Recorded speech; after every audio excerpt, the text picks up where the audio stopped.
Hey everybody, it's Leroy from Leroy Gaming, and today I'm bringing you another Baldurs Gate 3 guide. Today we're going to look at the Great Old One subclass for the Warlock. Within this video, you're going to cover recommended stats at level 1, a full level 2 to 12 breakdown. This will include all spells available as you level. I will give some general equipment recommendations, as well as my thoughts on multi-classing, so this should be a perfect guide for beginners. You can use the timestamps below to jump to areas that interest you the most. Now, without further ado, let's check out the Great Old One subclass for the Warlock.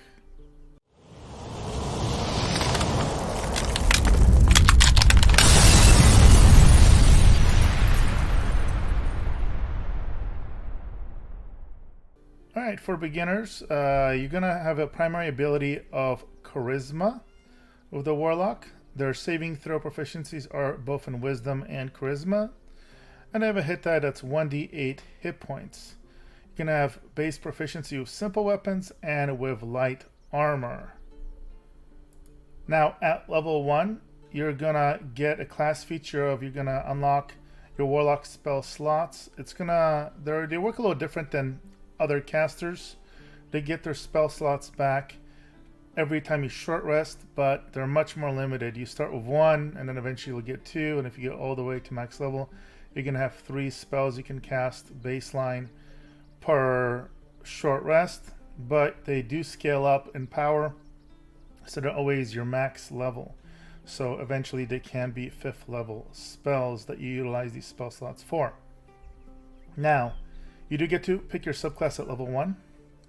We're picking the Great Old One, so you get access to 2 specific spells that the other ones do not. The Dissonant Whispers and Tasha's Hideous Laughter.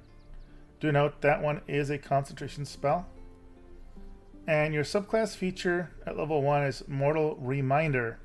When you land a critical hit against a creature, that creature and any nearby enemies must succeed on a Wisdom saving throw or become frightened until the end of their next turn. And frightened in this game is very, very powerful. They cannot move. They have disadvantage on ability checks, as well as attack rolls. So that is wonderful. You're going to get to pick 2 cantrips. They have a unique one called Eldritch Blast, which is your main cantrip. This does get more powerful as you level up. Eventually you're going to get to shoot 2 or even 3 different 3 blasts per cast. They can be on the same target or multiple targets. And there's various ways you're going to be able to power this up, so you definitely want to pick that up. Here are the other ones. I'm going to mouse over them. You can pause the video if you want to kind of see what they are. Friends is great. If you don't even have to actively cast this, as long as you have it as one of your options. When you have conversation checks, this will be one of the options that you can select to get advantage on the conversation checks for like persuasion, intimidation, etc. Mage Hand is also extremely useful.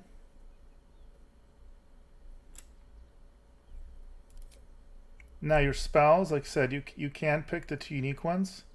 And here are the other ones that you could potentially pick up.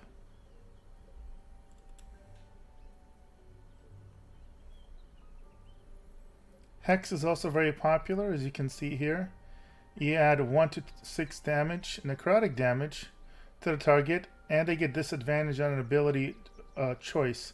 So when you select this spell, it's going to give you an option to select between 6 different versions of it, 1 for strength, dex, etc. I normally recommend, for example, a wisdom save or any kind of save that you may be wanting to cast with your spells. When you mouse over a spell, you're going to notice if it has a save, like this one right here, how they rebuke at the bottom, it says dex save. So if you were planning to cast that as an example, you could make the hex give them disadvantage on dex saves. Now what's nice about this spell, the hex spell, is that the target dies before the spell ends, and the spell actually doesn't end until your long rest or until somebody breaks your concentration. So for that entire period you can rehex a new creature without casting the spell again and using a spell slot. So this is a very powerful way of getting nice extra damage to either the Eldritch Blast you cast on the enemies, your melee attacks, or any other attacks. So it's quite good. And here are the other spells. Yeah, now your base ability points are gonna, how you build out is gonna depend on what kind of armor you're gonna be using. So it is important to note, if you only have access to light armor and you're gonna stick with this base class all the way through 12, then it makes sense to have higher dexterity to give you better AC as well as other benefits. And in that case, if you're staying with light armor, I would say 8 strength, 16 dexterity, 15 constitution, 8 intelligence, 10 wisdom, and 16 charisma works really well. If you're gonna, whether it's through a different race, like the Githyanki, or if you're gonna multi-class with like a fighter or a paladin and get access to heavy armor, then you can drop your dexterity either down to 14 if you're gonna be going medium armor, or you can drop it all the way to 10 if you're gonna go heavy armor, and then you can pump up your constitution, you can pump up your charisma to 17 potentially. You may even want to bump up your wisdom so that you have better wisdom saves. That's up to you, but this baseline is assuming you're playing as a beginner and not making any changes, sticking with light armor. At level 2, you're going to get access to your second Warlock spell slot, so even with 2 levels put into Warlock, you're already going to have 2/3 of all the spells you're ever going to get. You're going to gain an additional spell, and we're going to unlock Eldritch Invocation. So for the spells, it's just another one of the options from what we saw at level 1. Eldritch Invocations is huge. You're going to get to pick 2 of these. The most popular one is Agonizing Blast. It's going to buff your Eldritch Blast, and where you add your Charisma modifier to the damage it deals, unless it's negative. There's also Armor of Shadow, which basically lets you cast mage armor for free, but again, unless you're not gonna go with a build that's gonna have no armor at all, not useful. Beast Speech lets you speak with animals without using a spell slot. Beguiling Influence is gonna give you proficiency in deception and persuasion. This might be worth it if you're gonna make this your main character and wanting him to make all the speech checks, which he'll definitely be good at because of the high charisma. Devil's Sight is amazing. Very important. This lets you see normally not only in darkness, that is normal, non-magical, but also magical, meaning darkness spell. And we'll talk about that when we look at the spells when we unlock darkness. It's a very deadly combo. It is up to 24 meters. There's also Fiendish Vigor, which basically gives you the effect of false life for free. Mask of Many Faces lets you disguise yourself without using a spell slot. One with Shadows. You basically can cast one with Shadows. Only problem is this breaks as soon as you move or do anything. Repelling Blast is another way of buffing Eldritch Blast. You can push the creatures that you hit up to 4.5 meters away from you. And then Thief of 5 Fates. Once per long rest, you can cast Bane using a Warlock spell slot. So this gives you access to Bane. The only problem is, again, it uses a Warlock spell slot, so it's limited in its power. My top 2 recommendations are Agonizing Blast and Devil's Sight, followed by Repelling Blast. At level 3, your Warlock spells get more powerful. Again, unlike other spellcasters, your spells are just going to scale up as you level up. You're going to get basically access to higher level spells, and you can also upcast lower level spells to make them more powerful in many cases. So you get access to level 2 spells, and I'll go ahead and show you those. So pause for any ones that you want to have details on. Darkness is the one I mentioned, is the deadly combo of Devil's Sight, because normally it obscures vision, heavily obscures vision, and causes blind on creatures within. Blind is very powerful. Anything that's blinded has disadvantage on attack rolls, and ranged attacks and spells are reduced to 3 meters. Basically, especially based off these details, you cannot make ranged attacks into or out of darkness unless you have Devil's Sight. And you can, so stuff can't reach you inside of it without running in and getting disadvantage, but you can shoot out and also fight inside of it if you have Devil's Sight. So this combo is awesome and my top recommendation. Here are the other spells. Hold Person is also excellent. Mirror Image is great for defense. And I like Misty Steps for movement, but I wish you'd have more spells slots to use it. There you go. And then the other major thing you get is Pact of the you get Pact boons. You have Pact of the Chain that's going to give you a familiar, and very importantly, you can have an imp or quasit. The quasit, I don't think that's great, but the imp is amazing. It can turn invisible permanently except for when it attacks. And it also has Devil Sight, so you can have it fight from within darkness, so very, very good. But the most popular one is Pact of the Blade. You can either summon a Pact weapon or bind any of the weapons you have equipped, and you're going to be able to use your Charisma modifier for your 2 hit and 2 damage instead of whatever, it starts with either Dex or Strength. So this is super powerful if you want to become a melee character without having to have high Strength or Dex. And Pact of the Tome gives you access initially to Guidance, which is very powerful, Vicious Mockery, and Thorn Whip. Again, Guidance is probably the most useful cantrip here, but there's a good chance other classes will have it. At level 5, these will also get powered up, and we'll talk about that when we get there. And you can, as with every level pretty much, you can always replace a spell you have, a lower level spell, for example, for a new higher level spell that you've unlocked if you wish. At level 4, you're going to pick another cantrip. You're going to get to pick another spell. Again, level 1 or level 2. You can replace a spell, but most importantly, you can pick a feat. Now, ability improvements are always great for this class. Getting that charisma to 20, you're going to get great bang for your buck. But I will definitely say that, especially since Hex is a concentration spell, Darkness is a concentration spell, making sure that you don't get interrupted and your spell is broken since you have limited slots for casting is very important. So if you built out with 15 Constitution like I recommended, then I highly recommend getting Resilient and picking Constitution, because now not only will you get bumped up to 16 Constitution, but you'll now gain proficiency with Constitution. So you'll have the 2 best proficiencies for defense, Constitution and Wisdom. That's amazing. And then at higher level, you can also pick Warcaster, where you're going to gain advantage on saving throws to maintain concentration. So not only are you going to have real nice proficiency bonus, but you'll get that advantage on the rolls, which is really good, and it's much less likely that you're going to lose those casts, which is a game changer and game saver.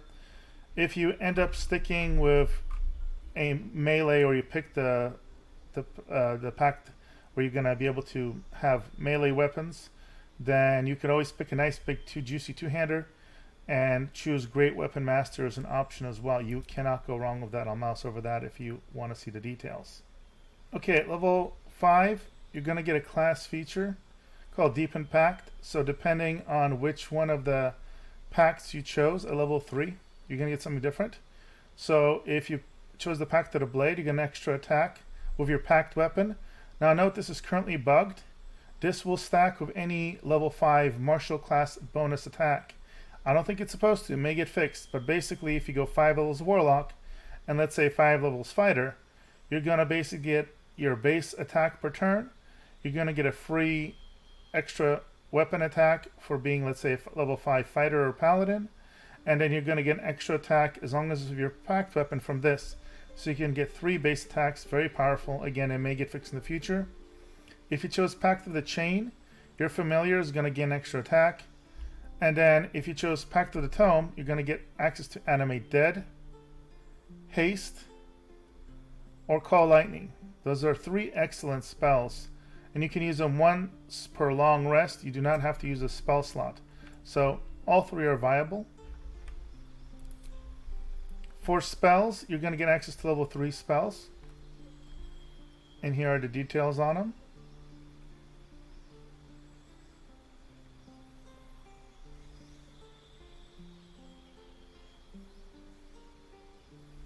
I will say for all of these, Slow is very powerful. It's the opposite of Haste, and it does neutralize haste on enemies. Vampiric Touch is also pretty nice because it damages and heals. Notice it has a concentration, and similar to Hex, you can recast this numerous times before you have to reutilize it, and it does last up to 10 turns. You also get one more Eldritch Invocation, and on top of the ones that we mentioned, there's 2 new ones you get access to. Mire the Mind. You can cast slow with Warlock spell slot.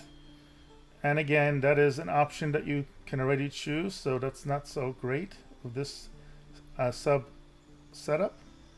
And Son of Ill Omen, you can cast Bestow Curse with a Warlock spell slot. Again, I don't think either of these are great. Maybe pick Repelling Blast, for example. At level 7, you're going to get another spell, but now we have access to level 4 spells. So here they are again. Blight is quite potent. Dominate Beast is really good when it goes off. And Everett's Black Tentacles is interesting. You also get to pick yet another Eldritch Invocation. And we have 3 new options. Book of Ancient Secrets. You basically get the ability to cast 3 more spells. Ray of Sickness, Chromatic Orb, and Silence. And you can cast them once per long rest. They don't expend any spell slots when cast, which is quite potent. And then we have Dreadful Word, and you can cast Confusion with a Warlock spell slot. Again, the problem is that last part, having to use a spell slot. And finally, we have Sculptor of Flesh, cast Polymorph with a Warlock spell slot. Same issue as with the others. At level 8, you're going to get to pick another spell. Again, up to level 4.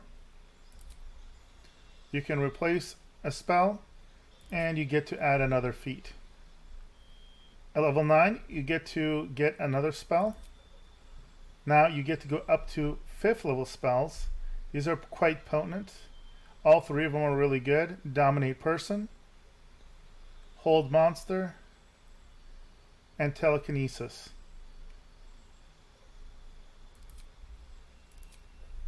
You also get 1 more Eldritch Invocation, and you have 3 new options. So Minion of Chaos, this one's quite potent because you get to conjure an elemental.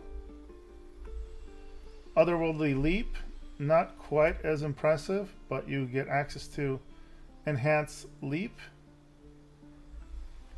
And Whispers of the Grave, which is absolutely useless. Do not get this. You can, early on in Act 1, when you meet the NPC that lets you respec, in his little tomb, there's an amulet where you can cast this for free.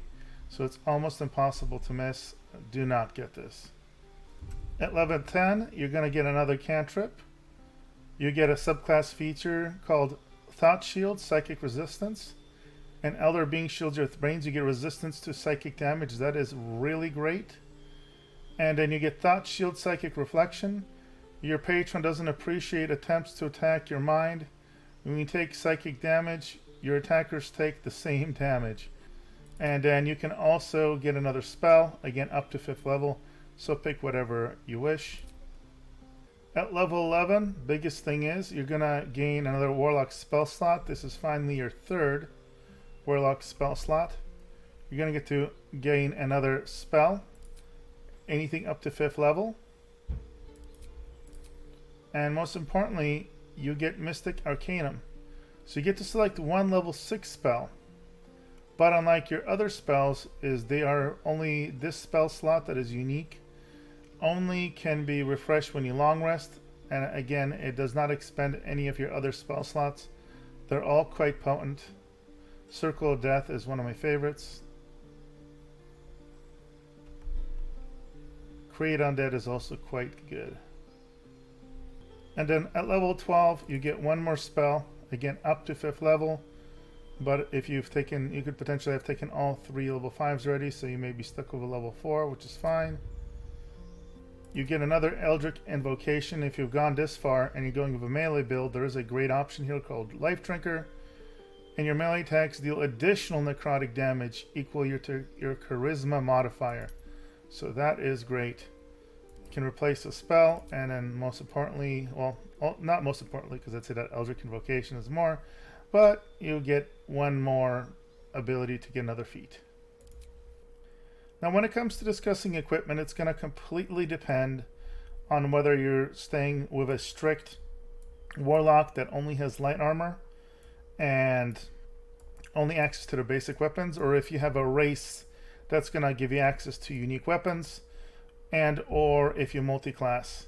So if you're just going with a baseline Warlock that only has access to Light Armour, then of course you're going to want to get the best Light Armour you can. If you do have either a race or other feature that's going to let you have better armor, I would probably recommend it. Same with if you have the ability to get a shield. One-hand weapon and a shield is going to be really effective for staying alive. And you can get Eldritch Blast to really get a lot of DPS. If you are going to go Pact of the Blade, I could see you going with a nice big two-handed weapon and making a pact with that. And that's going to be very, very potent as well. Otherwise, I like anything that's going to up my charisma, like the birthright, get your charisma up to 22. And then when it comes to jewelry, I like to get a lot of utility jewelry, whether it helps you teleport around or something like Spell Savant Amulet that's going to get you additional spell slots. So just find things that will buff whatever your playstyle is going to match for your particular Warlock, be it a ranged caster, or if you're going to go more of a Gith combination, ranged caster and melee combatant. Now finally talking about multi-classing, this race, or rather class, is amazing for multi-classing. I can totally see going 3 levels into Warlock, 4 levels into Warlock if you want that first feat there, or even 5 levels so you get the improved packed weapon especially, or at least until they potentially fix it. So 3, 4, 5 levels is amazing. Combining it with a paladin is probably the most popular combination. You could also combo it with sorcerer, for example, if you want even more spell slots. So there's just a lot of different ways you could build this. There's lots of guides out there, but again, generally it's gonna revolve around putting 3, 4, or 5 levels of this with one other class that's either gonna make you more martially focused or giving you way more spells. Well, I hope you guys found this guide really helpful. If you did, please drop a like.